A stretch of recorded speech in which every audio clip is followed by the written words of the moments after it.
Hello, my name is Blake. Welcome. Today I am bringing you my TBR for the spring equinox of the Magical Readathon. I absolutely love this readathon. It's my favorite. I look forward to this every year, and I absolutely love how every year it's slightly new, slightly different. I feel like G and Logan really put so much effort into this, and I really love and appreciate that. I feel like G ups herself every year. It just gets better and better, and it feels new, it feels fun every time. And for this year, I am a necromancer once again. I've been a necromancer for I think like the last 8 years, but I have quite the stacked TBR here. I have to read 8 books to complete the spring semester, and I'm just going to jump in. For the conjuration class, I have to use a random country generator ×5 for an author. And for this one, I had a really difficult time with this one. I thought it would be easy, but it was not. I got Taiwan for the country, so I decided to go with A Magic Steeped in Poison by Judy I. Lin. This is a YA fantasy. I don't know very much about it. I think it's based in Chinese mythology, and the tea is magical, or maybe it's the way that they steep the tea. I'm not exactly sure, but I've heard good things about this duology, so I'm going to go ahead and start it. And the author was born in Taiwan and immigrated to Canada, so I am going to count it for this prompt. For the demonology class, it's read a book with a missing person, and for this one I'm going to go with Ruthless Vows by Rebecca Ross. I read Divine Rivals last year and absolutely loved it. It's one of my favorite reads of the year, and I have been very nervous going into Ruthless Vows, given how everything in the first book wraps up. If you know, you know. But I'm very stressed, I'm very worried, and I've heard some people say that they didn't like it as much, and that makes me worried that I won't like it. So it's time to get to it, though. I'm really excited to know what happens to these characters. I hope they're safe. I hope they're okay, but I don't know. And for the next class, it's Spells and Incantations, which is a word from your last book title. And the last book I read was Empire of the Vampire by Jay Kristoff, and I decided to go with Empire of Exiles by Aaron M. Evans. And the tagline for this book says, a scribe, a mage, an archivist, and an investigator, 4 unlikely heroes, a secret threatening an empire.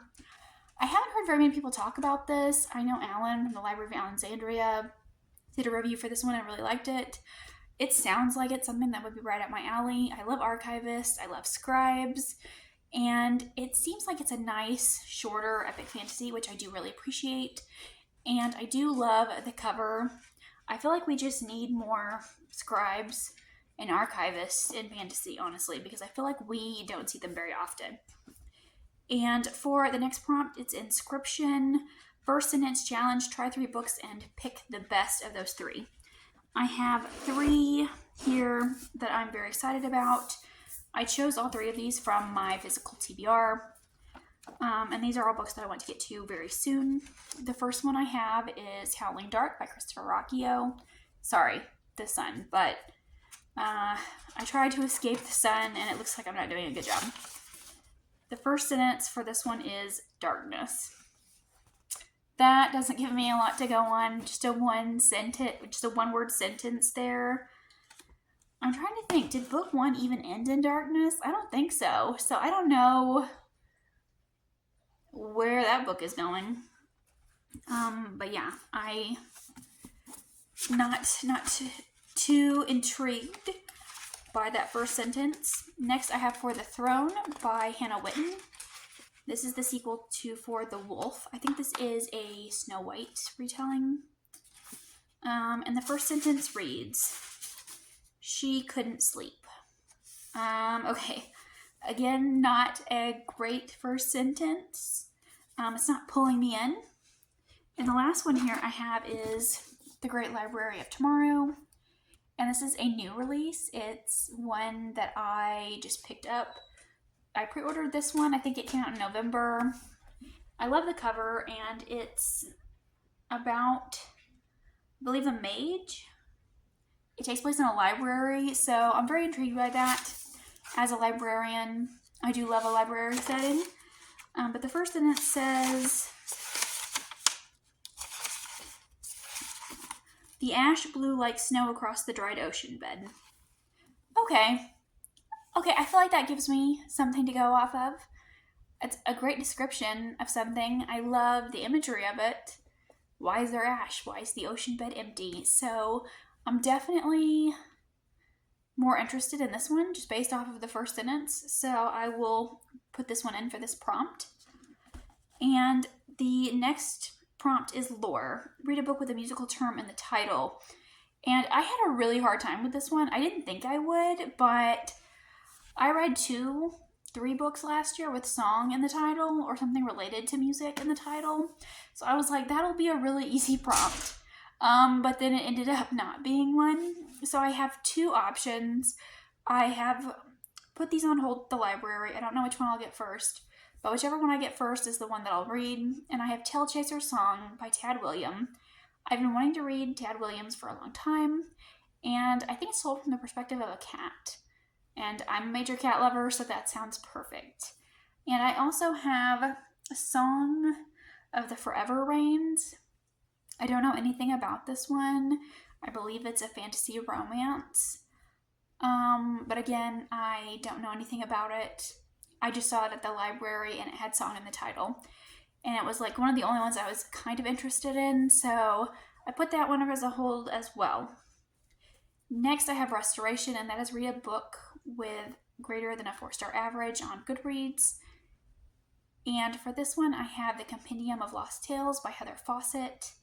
This also completes my Year of Aldea challenge, which was read a book by an author with a W in their name. And this is the 3rd and I believe final book in the Emily Wilde series. I'm very sad to be like wrapping this series up, but I feel very confident it's going to be a 5-star read for me. I gave the first book 4.5 stars. I gave the second book 5 stars. So I think it will be really high up there, and I'm sad to see these characters go, but I am still really looking forward to this book. Next up, I have Shapeshifting, and for this one, you have to read a dragon book. And for this one, I'm going to go with a upcoming release, and that is Firebird. I don't remember what this book is about anymore. I had pre-ordered this one. It was a beautiful cover, and I believe there's a dragon on the spine, or maybe it's the sprayed edge with the dragon, but I was super interested in this one. And I believe it's an epic fantasy romance, potentially. It looked like it was very political from the description, and I remember I was really interested in that description, so I'm going to slide this one in for this prompt. And it wouldn't be me if I wasn't being extra, and there is a little extra bonus challenge this year. You can be an Impling sitter, and you have to read a book with an animal companion. And for this one, I'm going to read Sunbringer by Hannah Kaner. This is the 2nd book in the Godkiller series, and we have various gods in this world that are kind of running around unchecked, and we have these god killers who are trying to step in and prevent these gods from becoming too powerful.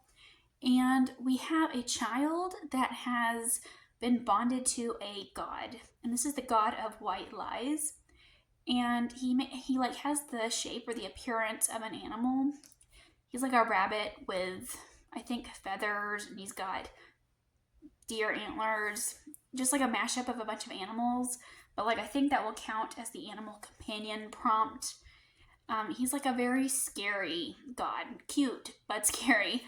And I'm really looking forward to that one as well. I believe the conclusion is coming out at some point in April. And so I'm really looking forward to reading that series and continuing on with that. But those are all the books I'm reading for the Magical Readathon.